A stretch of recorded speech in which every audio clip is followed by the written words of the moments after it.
Welcome. I'm Dean Fallon, and I'm thrilled that you are here for the first of what we have rebranded, which used to be the Rollins Grand Rounds, we're now calling Luminaries, because we're bringing the brightest minds of public health to talk with us. And so I am thrilled to kick off the Luminary series with Professor Ushma Upadhyay. But before I go into our formal introduction of our speaker, I do want to take a moment for us to sort of think and reflect about how we approach seminars and all kinds of things, always, but certainly this year. As many of you know, as a school, we are really kind of refocusing our attention on inclusive dialogue, especially in difficult conversations and in difficult and challenging situations. That has certainly been true, and we've grappled as a school with this, or as a society with this, in many realms in public health, but certainly ongoing situation in Gaza, as well as many issues of the election that we're now in the middle of, have created opportunities to have these challenging conversations with each other and to really do that well. And so I felt like this was a moment to also reflect on that, because today is a topic that for some folks can be challenging. Many of you in this room, your whole career has been focused on abortion rights and on equitable access to reproductive health care. That is why you've come into this field. But we always, I hope, make space for folks who may bring a different set of perspectives to a conversation, and just recognize that all are welcome here. In fact, we, I think, as a school, really benefit when we have differences of opinion, particularly in approach to some things, that can really hone our discussions and make us all better at what we do. And so I just wanted to start with that, and I'll probably say this each time we have a Luminary series, just to keep us remembering of how we want to make space but give each other grace for multiple perspectives. So with that in mind, I have the deep pleasure of introducing our speaker. So Professor Upadhyay comes from University of California, San Francisco, where she works on abortion rights, abortion access, and heterogeneity across this country in terms of access and quality. You'll hear about some of that today. She has, I think, really cool training. When I looked at your undergrad training in communication, which turns out to be really valuable in the work that you're doing now, and then earned her master's of public health at Columbia and her PhD at Johns Hopkins, and then has been working in this field since that time. At UCSF, she's engaged in many things, including the Answer group there that some of you may know about. For those of you who don't, this is Advancing New Standards in Reproductive Health. She also is leading several studies that you may want to hear about if they aren't connected today, including working on several aspects of telehealth to provide abortion care and information across multiple states. So we are thrilled to have you as our first speaker and to really take on what is an important and cross-cutting issue in public health now, but always has been, as I look to Roger sitting next to you. So welcome. We're thrilled to have you here.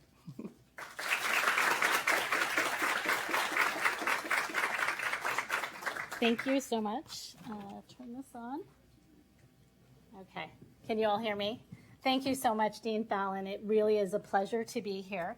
My name is Ushma Upadhyay, and I feel so extremely privileged to be here at Emory. This is a phenomenal institution, and I don't know if you all know, but not only in public health generally, but also in abortion care. So Emory is home to RISE, which is known nationally for its work as a hub for community-based participatory abortion research. So you are at an incredible institution. I hear there's 500 new students. How many? Who's new? Raise your hand. All right. Well, welcome to you all. You made a great choice. So who am I? Why am I here? So I'm a professor and a public health scientist in the OBGYN department in the medical school at UCSF, based at Answer, as Dean Fallon said. And I've been at Answer doing abortion research since 2009. And this picture is was taken about 10 years ago when I was an early career faculty member, and I had a toddler who I had to bring to work with me that day. So the Legos on the floor, and in the back you can see that there's a breast pump covered by the ACA that was just passed at the time. So, shout out to all the parents in the room who are balancing student life or faculty life. It is hard, but it's so important. The work that you're all doing is so important. So although I work in a medical school, my training was in public health, in demography and epidemiology. And so I strongly subscribe to public health tenets, which you'll hear about more in a moment. And I'm also co-chair of a project of the Society of Family Planning, which aims to capture shifts in abortion volume by state after the Supreme Court Dobbs decision that overturned Roe versus Wade. I'm going to switch here. Okay, so here's an overview of my talk today. I'll give a little abortion 101, the basics, which many of you will already have a good understanding of. I'll move into the impact of COVID on abortion access in the U.S. Then I'll talk about the impact of the Dobbs decision on abortion incidence, and then the impact of Dobbs on maternal and infant outcomes, what we know so far. And then, of course, we can't talk about abortion without talking about the election and its implications. I'll just be really brief on that. So for those who are kind of new to abortion, so why are we talking about abortion in a school of public health? Why is it a public health issue?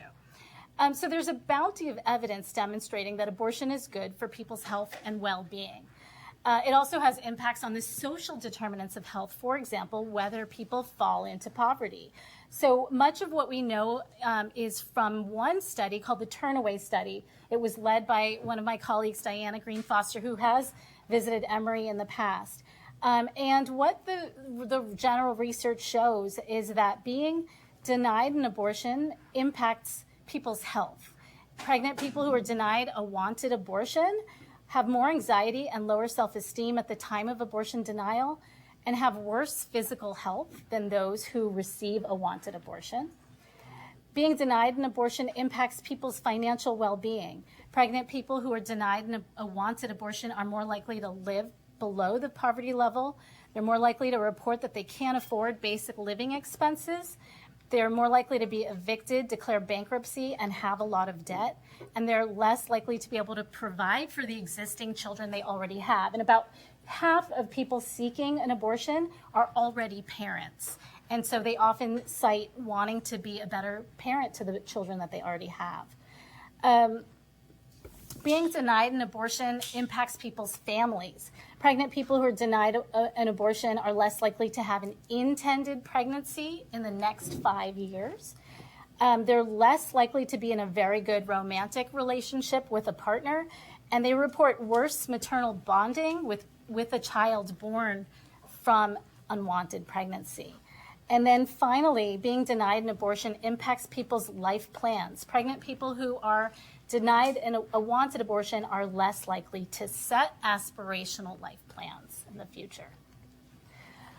So I'm going to give you a little bit of a breakdown. There's generally two types of abortions, a procedural abortion and a medication abortion. A procedural abortion is performed by a clinician. It often involves gentle suction to empty the uterus. An aspiration is done up to about 14 weeks, and then a D&E, a dilation and evacuation, is done after about 16 weeks. The aspiration takes about 5 to 10 minutes. It's often provided with a range of pain management options, and of course it's done at a clinician's office or sometimes a hospital. A medication abortion, I think awareness of that a pregnancy can be ended with pills is relatively new. A medication abortion involves two drugs, mifepristone, which you may have heard about in the news. It blocks the hormone needed to continue a pregnancy. It's highly regulated by the FDA. And misoprostol, which causes the uterus to contract and empty. It's usually offered to patients up to 11 or 12 weeks of pregnancy, causes cramping for a few hours, and then light bleeding for up to a few weeks after the medications. And the location, they can be picked up at a clinic or a doctor's office, or it can be mailed to people at home. And whether they get the medications from a doctor, or from a clinic, or through the mail, the medication abortion always occurs at home, at the person's home or elsewhere where they choose. And so I'm going to be talking a lot about that, and that's kind of where a lot of my research focuses. So medication abortion is now the leading abortion method in the U.S. 63% of all abortions in the U.S. are done with abortion pills. And it is extremely safe. We analyzed Medicaid data from California, which does pay for abortion.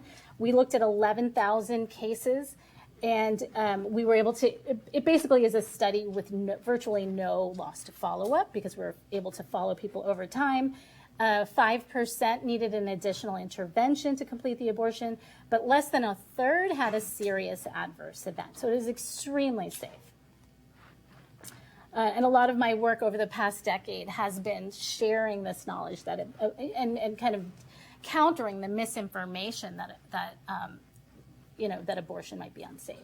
So what does an in-clinic medication abortion look like?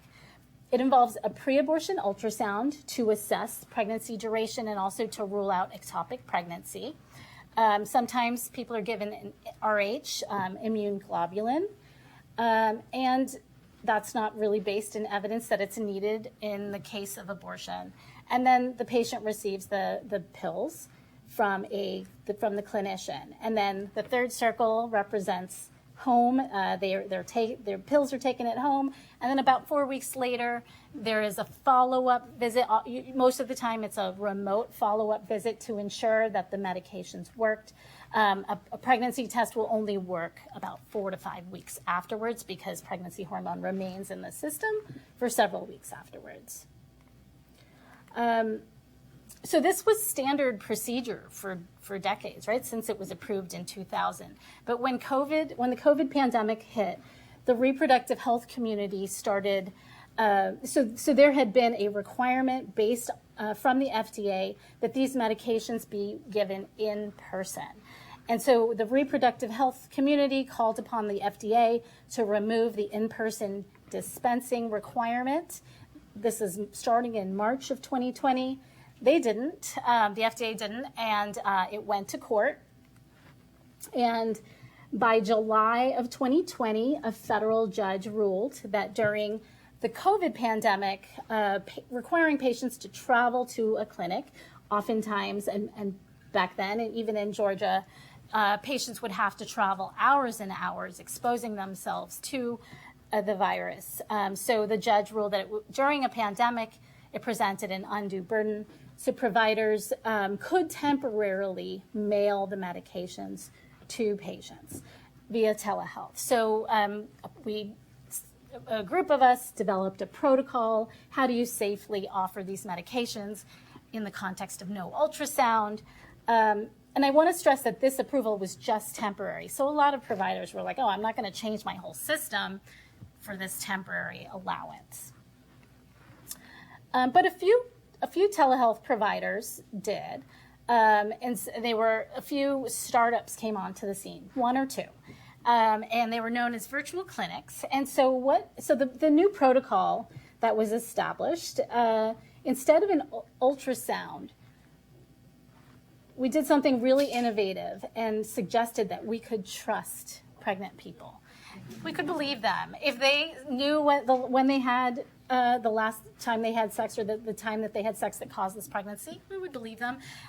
We also asked the date of their last menstrual period. It's an incredibly precise predictor to estimate how far along in pregnancy the person is. And if they didn't know, then they would be referred for in-person care. They wouldn't be eligible for a telehealth medication abortion. And that is the system that still is in effect today. Patients would receive the pills by mail with instructions, and the rest is the same. they receive the medication abortion happens at home, and then at 4 weeks they get a remote follow-up visit over the phone or virtually to assess their symptoms, make sure it worked.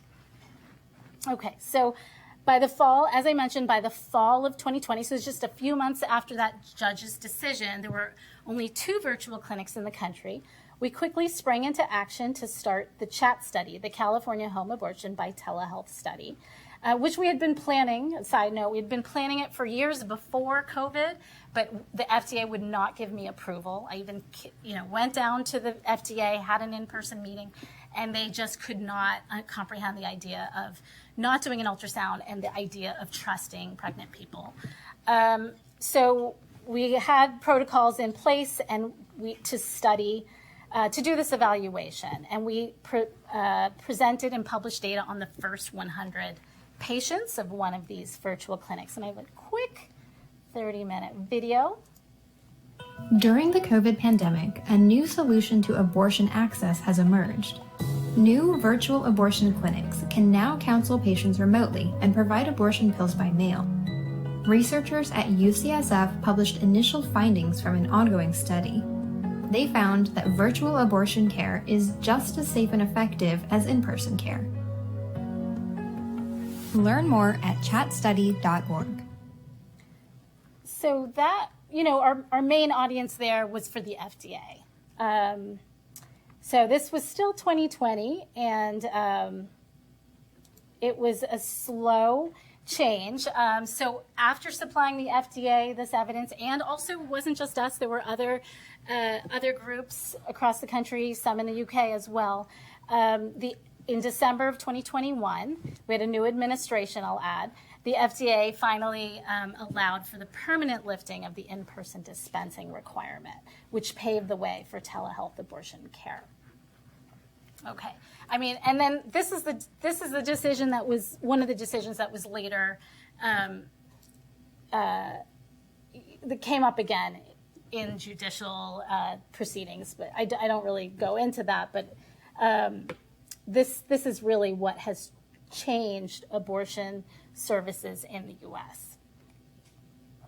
So we continued collecting data, expanding our study to 3 virtual clinics that served patients in 20 states across the country. We still called it the CHAT study, California, because we were in California. But earlier this year, we published data on the safety and effectiveness among the full sample of over 6,000 patients. And you can see the gray bar here is the published estimates of in-person dispensing, and the blue bars are, the second blue bar is the overall safety, the second blue bar is the overall effectiveness and safety of telehealth abortion, and then the last 2 bars are synchronous versus asynchronous. But overall, you can see there's virtually no difference between telehealth abortion and the in-person dispensing. We also recruited a sample of survey participants, 1,600, and you can see that nearly all patients trusted the virtual clinic, felt that telehealth was the right decision, they felt cared for, and were very satisfied with telehealth. Telehealth really removes many of the structural barriers to care and makes it more accessible because it can be done through secure messaging. Sometimes people don't even have to take time off of work. We talked to one participant who was an Amazon truck driver, and she was able to just pull over to the side of the road and have her intake, her consultation. So it really does remove structural barriers, especially for people who are low income.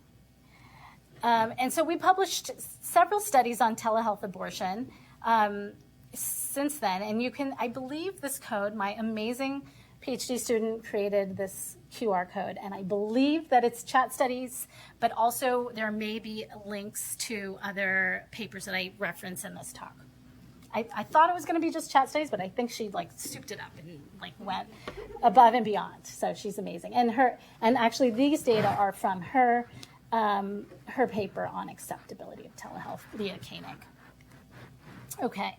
So telehealth is now legal in 26 states. I had to update the slide yesterday because on Thursday, Ohio is now green. On Thursday, Ohio was peach. So the gray states are the states where abortion is banned completely. The peach states are those where abortion is permitted and telehealth abortion is banned. And then the green states are where telehealth for abortion is permitted. So since beginning this research, we've come a very long way, and numerous telehealth services, both synchronous and asynchronous, have come on to the space. And the number of telehealth abortion providers has increased significantly. So you can see that the increase began in 2020, in even 2021, before the Dobbs decision in 2022. So the dark line is the total number of abortion facilities in the U.S., and the gray line includes all of the abortion facilities, including the telehealth virtual-only clinics. And I can talk more about that big increase in 2023. And incidentally, Answer makes these data available to researchers upon reasonable request. Researchers as well as journalists. We keep an abortion facility database. You can go to abortionfacilitydatabase.org for our request form if you would like access to these data. So next I'll cover the impact of the Dobbs decision on services. It's been very uplifting until now. So many of you may remember where you were when you first heard the shocking news of the Dobbs decision or the leak, ending nearly 50 years of federal protections on abortion. And this really opened the way for states to create whatever restrictions they wanted on abortion in the state. So that decision led to 14 states banning abortion completely. All the ones in the dark red here. In the medium orange, South Carolina, Georgia, Florida, and now Iowa, they all have 6-week bans. And then in the lighter colors have bans also, what they say before viability. But even before Dobbs, travel distances to an abortion provider were already very long. Shown on the left side of this slide, you can see that before Dobbs, travel time was already very, very long for people in the peach sections of the country. About 2 to 4 hours in those peach sections. But then after Dobbs, you can see that the situation got even worse. In many parts of the country, travel distances increased to about 4 to 8 hours, and in parts of Texas and Louisiana, 8 hours to the nearest abortion provider. But changes in abortion access didn't occur only in one direction. After Dobbs, while many clinics were shuttered, clinics in the states where abortion remained legal increase their gestational limits. So these are very incremental changes. The gray states are those with abortion bans. And you can, comparing 2021 to 2023, it's kind of hard to see, but there's a few states, the darker the color, the more the abortion providers. And you can see that there was incremental change where people, providers in other parts of the country really stepped up to try to expand services. Additionally, gestational limits increased slightly. In the bar chart, you can see that the proportion of clinics that offered abortion after 14 weeks, after the first trimester, increased by about 4%. And the proportion offering care in the third trimester increased by about 1%. So it's not a lot, but small changes. And many states have added new legal protections on abortion. So all the darker green, you can tell I like maps. Hopefully they don't throw you off. But I think it presents a nice view of what's happening in the country because there's so much variation by state. As we always say in public health, your public health really does depend on your zip code. And here it's really the state level. So in response to abortion bans, states that support abortion rights enacted a slew of laws to expand abortion access. And this is California's governor, who was super outspoken. We joke that someday he will make a run for presidency. But he loves talking about abortion. So such proactive policies include increased funding available for patients coming from out of state. California already covers abortion for patients in state, for people who have Medicaid. But this would be paid for not only their abortion, but their travel, funding for training more nurse practitioners in abortion care, and starting to allow Medicaid dollars to cover. Other states have started to allow Medicaid dollars to cover people's abortions, like Delaware, Rhode Island. And this billboard, I don't know how I feel about it, but he put them all over in other states. Yeah. But probably the most impactful policies has been the rise of shield laws, now enacted in 8 states. And these laws reduce legal risks for clinicians who provide telehealth abortion to people living in states with abortion bans. So these are laws. These laws also bar the state's law enforcement from assisting investigations initiated by other states. So if Texas, for example, initiated an investigation into a patient who received care in, say, Illinois, Illinois' shield law would bar their local police authorities from cooperating with Texas. And I'll also add that many of these shield laws also cover gender-affirming care, which I haven't seen much research on, and I don't know to what extent, how common that is.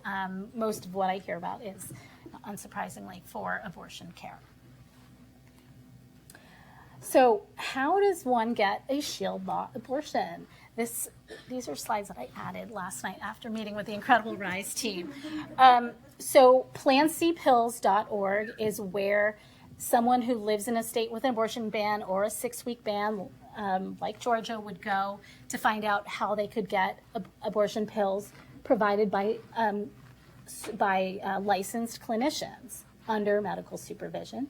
And this is the page for Georgia. You click on this page, you would click on your state, and this is the page that you would see in Georgia. The first panel is online clinics that mail pills, and these are actual licensed telehealth providers, some of the best in the country. I know some of them, and they're amazing. The middle panel is websites that sell pills. So there's no medical supervision, but look at the price there. It's $30 and up. Sorry, the online telehealth providers offer it $150 on a sliding scale. Websites are much cheaper, and then there are community networks that mail pills.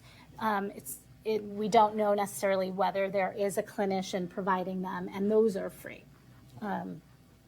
So a person coming to this website who needs an abortion has a difficult decision to make among these choices.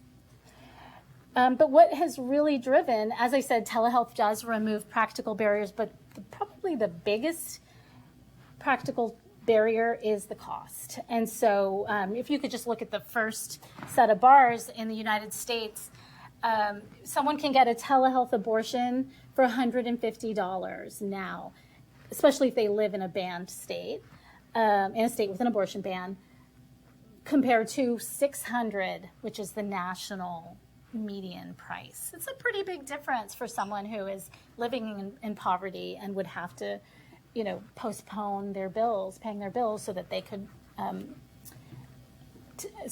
pay for their abortion. This paper was just published this year. And I will just note that in the West, you can see where abortion is legal, people are paying the most. It's kind of ironic, that usually you'd think you'd have to pay more where there are more legal limitations, but actually it's the opposite.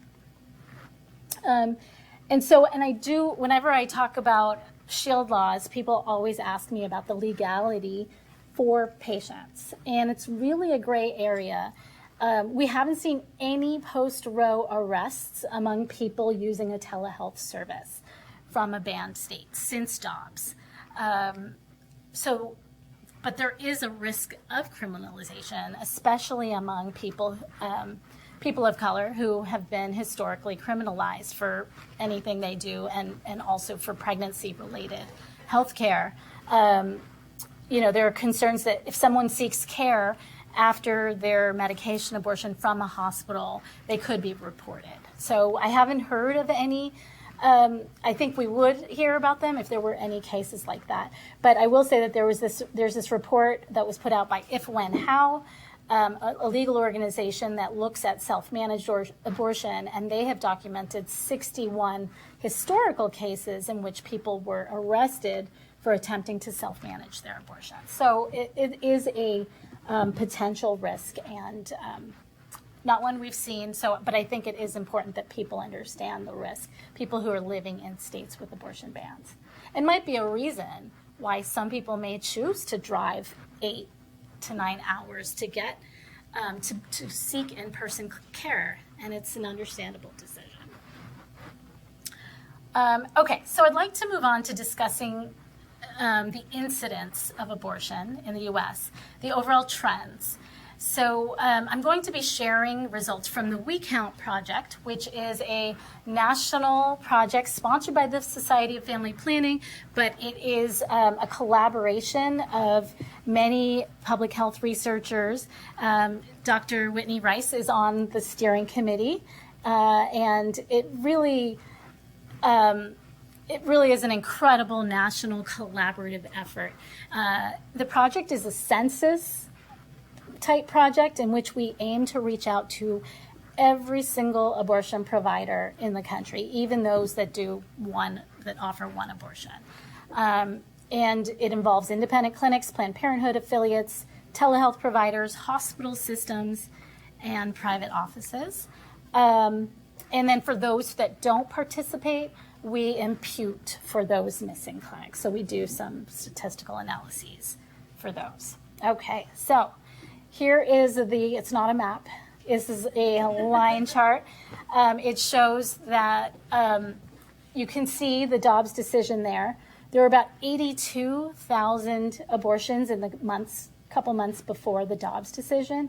The dark blue line reflects monthly numbers of abortions, and the orange line reflects monthly numbers of abortions with those abortions provided under shield laws that are included. So those shield laws only really started being utilized in July of 2023. So that's why the orange line starts there. And so you can see that the overall monthly number of abortions since Dobbs has actually increased slightly over time. It is a true paradox. It's very surprising. For the first time in January of 2024, the monthly number surpassed the 100,000 mark. And as comparison, in 2020, there were 930,000 abortions. And then in the first 12 months after Dobbs, there were 1,023,000. So it's a slight increase, but a very real increase, and likely fueled by telehealth. And this kind of gives you a breakdown between the share of in-clinic abortions and telehealth abortions. So the yellow reflects the telehealth abortions. So it's not that we were thinking, and many providers were worried that telehealth would take their share, and they wouldn't be able to survive. But actually, the telehealth is adding to the total number of abortions that people are having. So currently, telehealth accounts for about 20% of all abortions. But I will say that 80% are still getting in-person care. That is still the dominant. There's a lot of talk in the media about telehealth abortions, but in-person abortion care is the dominant model. So this slide shows just the telehealth abortions. The dark blue shows so this is the breakdown of the different types. The dark blue, or the medium blue color, shows those telehealth abortions provided by virtual clinics. So there's some like Hey Jane or Abortion on Demand that provide only in states where a telehealth abortion is legal and accessible.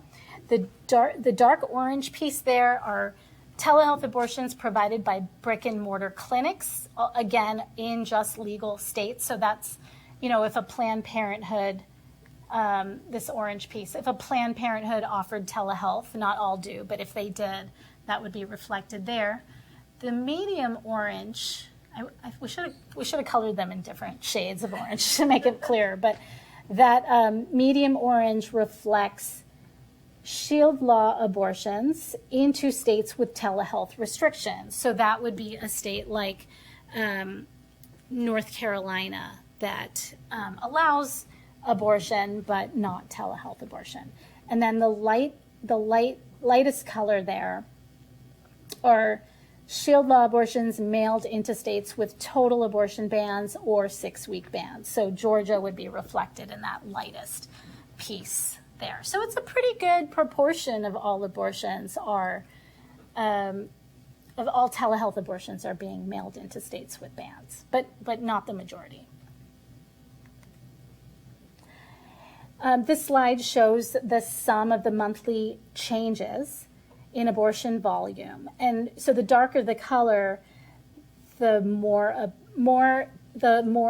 greater the increase since Dobbs. So Illinois has really been the primary destination state for abortion care. And you can see because all of the states, many of the states to the south have abortion bans. That makes sense. And California also has received some, primarily from Arizona. And then this shows the flip side, the declines since the Dobbs decision. And so Texas obviously has a huge population, so we're going to see that state having the darkest color. But Georgia's second, which was surprising for me because Georgia still has abortion available up to 6 weeks, and we know that many providers get patients in as quickly as possible. So what's surprising here, my sense of it is that Georgia historically has been a destination state for so many years for people from the surrounding states with bans. And so now with a 6-week ban, they're not going to make that journey into Georgia because there's so much uncertainty about whether they'll make it, whether they are less than 6 weeks pregnant. And so it's just too much of a risk to get in the car, take time off of work, find childcare, make the journey, find the money to pay for the journey, for the lodging, and for the gas, and for the abortion. So people are just going to Illinois or other states instead. So in summary, in terms of the abortion incidence, abortion volume is higher in 2024 than it was in previous years, 2023 or 2022. We exceeded 100,000 abortions for the first time in January of 2024. And there has been a slight increase in the number of abortions, even if we exclude those provided under Shield laws. Telehealth now represents 20% of all abortions. And when I speak to reporters about these data, we release a new report every 3 or 4 months. My biggest worry is that the reporters will take home that there's no problem anymore. And so it's so important that we talk about what the travel to care means. Like, just because the numbers are going up, just because people are getting their abortions, doesn't mean that it isn't incredibly difficult. It is still a tremendous burden. And even having to take those who are using telehealth abortion, having to take that legal risk and the uncertainty.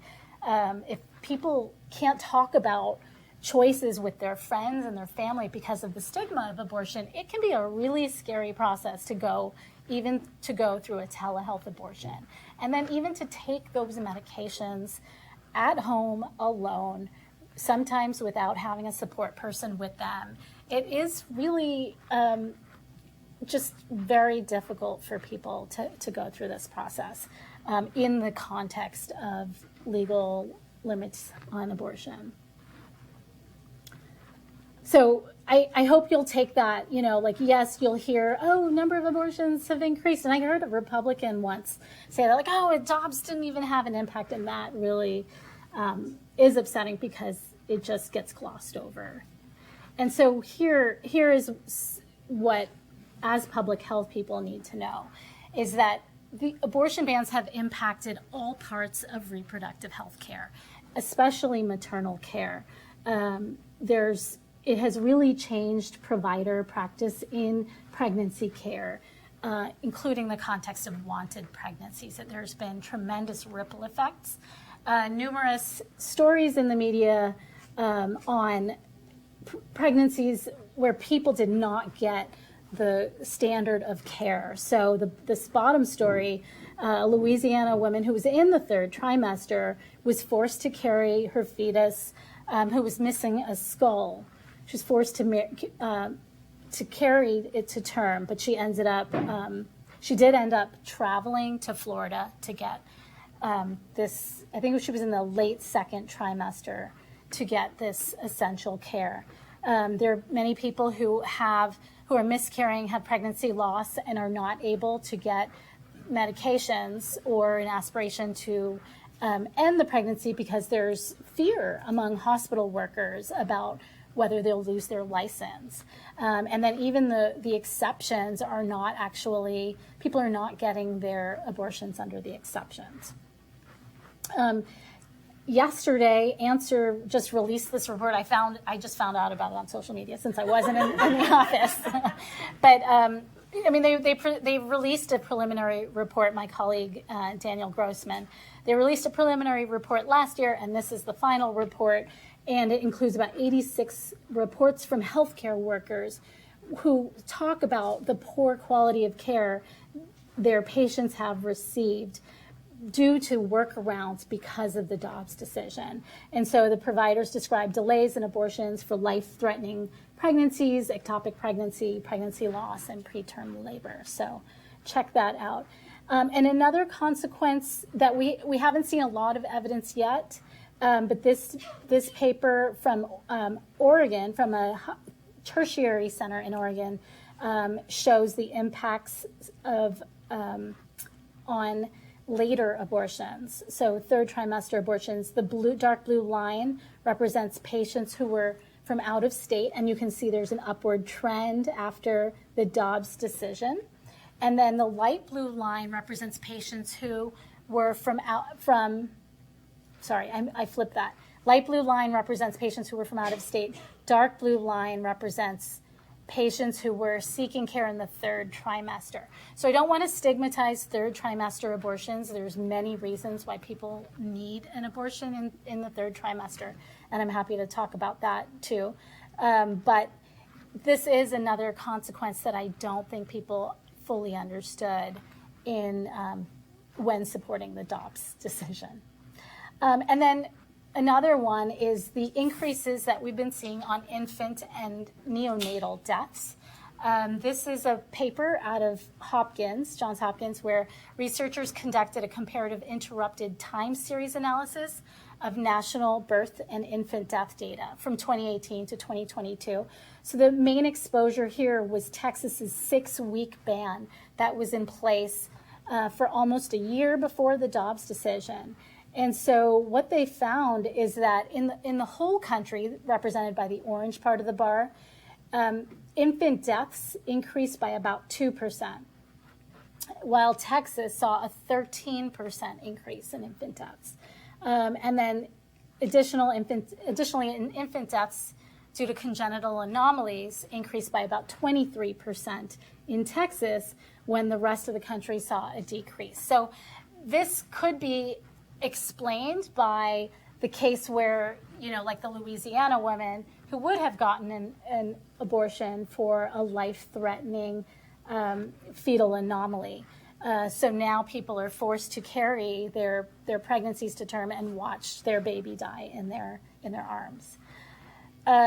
This is from the National Center of Health Statistics data, and you can see that it's not statistically significant, but overall in every racial ethnic group, infant mortality increased for people between 2021 and 2022. And they increased the most in the states with abortion bans. And the most, Iowa is up there. So I'm just going to quickly touch on abortion and the election. I want to make sure we have a few minutes for some Q&A. So as you all know, abortion has been hugely motivating for voters since Dobbs. And the power of abortion in the 2022 midterm elections as a deciding issue was underestimated, right? I think many of the pundits were like, people vote on the economy, But when many voters turned out, they were highly motivated by abortion. So it was only after 2022 when people started recognizing how important this issue is to voters. So it even motivated voters in states like Kansas, Kentucky, and Ohio. So abortion rights will be on the ballot in at least 10 states in November. So all of them are about expanding abortion rights. In Florida, Missouri, and South Dakota, 3 states with total abortion bans or 6-week bans, the ballot initiatives will potentially restore abortion access in those states. And then in Colorado, which I'm excited about, it's one of the surge states, but they will be considering repealing a ban on the use of state funds to cover abortion. The Medicaid coverage of abortion is one of the most important abortion-related issues, aside from the bans. Allowing people to use their health insurance to pay for their abortions is so vitally important. And we can't recognize Vice President Harris's contributions to the discourse. She's making reproductive rights a major pillar of her campaign. This is a picture that I took when I went to see her when she visited the Bay Area. And her abortion messaging is really clear. She talks about abortion as health care, tying it to the overall maternal health care crisis, especially for Black women, and stressing that women should be able to get the health care that they need throughout their pregnancy. So she really has a comprehensive understanding of abortion care. It'll be interesting to see how, who's watching the debates tonight, 8 o'clock East Coast. It'll be interesting to see how some of the issues that we talked about today come up in her, in the debate. So that's all I got. Thank you so much. Thank you. All right. Am I moderating? Yeah. I wonder if you could comment a little bit on the effect of laws criminalizing providers and the worry about what it does to the workforce and some. Right.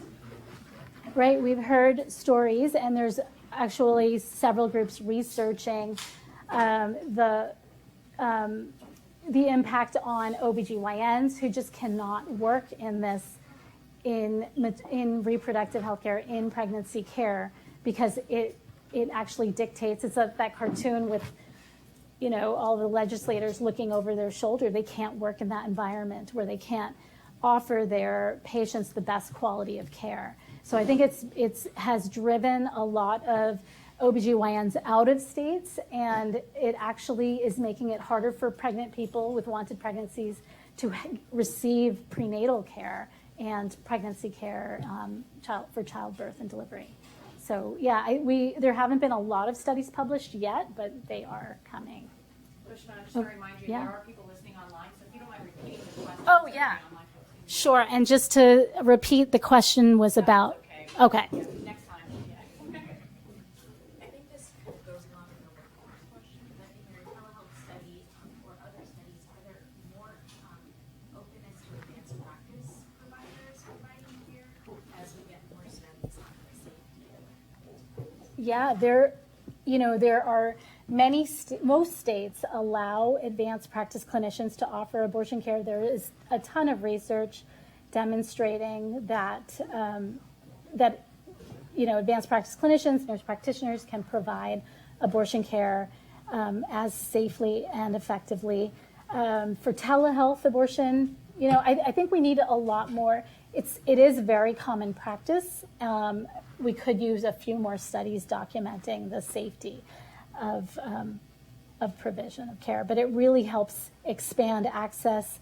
If people can go to their community health center in a rural area and just get a prescription, from their local provider.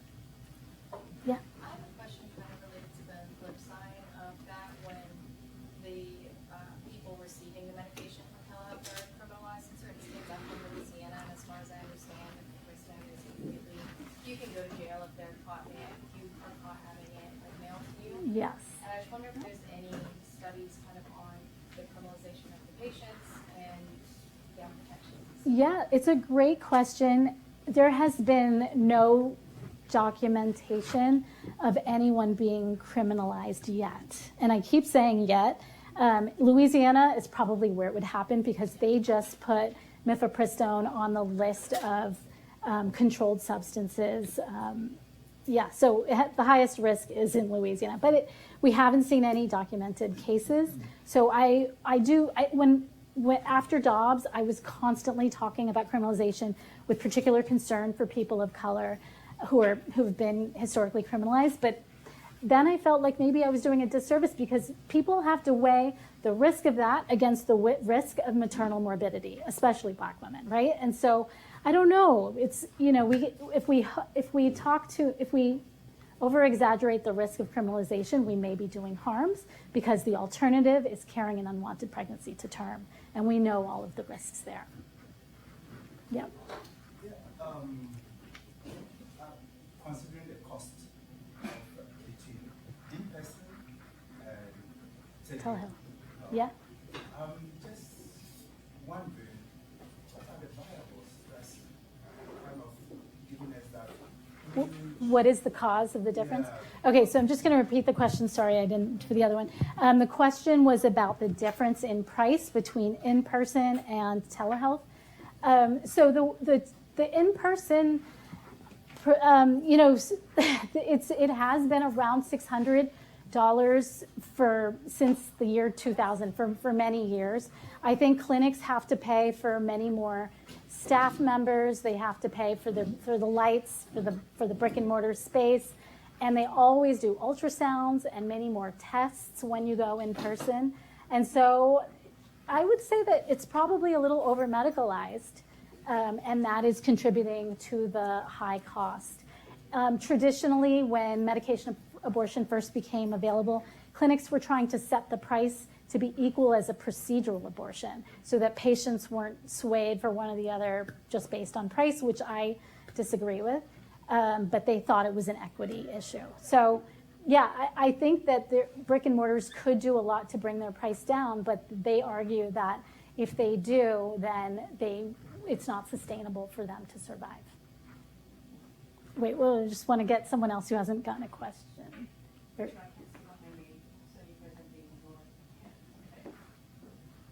Oh, go ahead. I just want to ask, what impact do you think that these laws have on local policy for abortion care?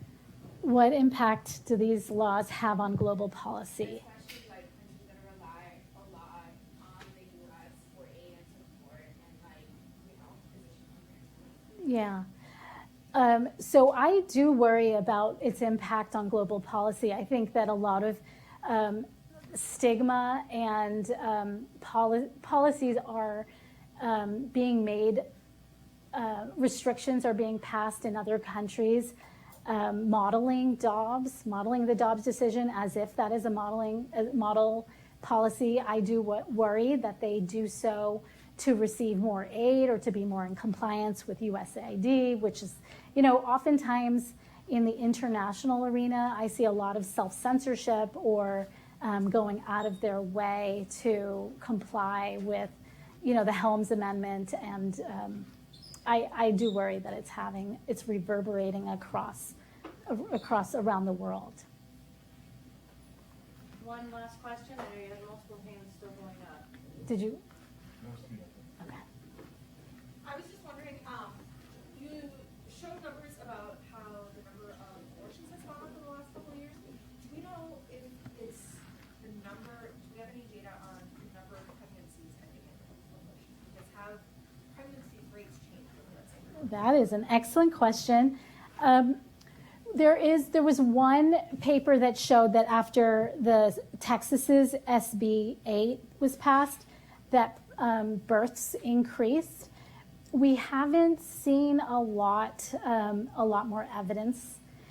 So the other issue is that pregnancy rates are declining, births are declining. There's this general background decline in fertility that you may be aware of. So it's really hard to separate, like, is this because of an abortion ban, or is this because of the increased access to abortion, or is this background rates of declining fertility due to economic and all the other reasons people are having? And that's same goes for the abortion rates. Is it because access is easier, or is it because more people don't want children? You know, cats are in. Well, let's Yeah. give a round of applause again. Thank you. Thank you so much, everyone.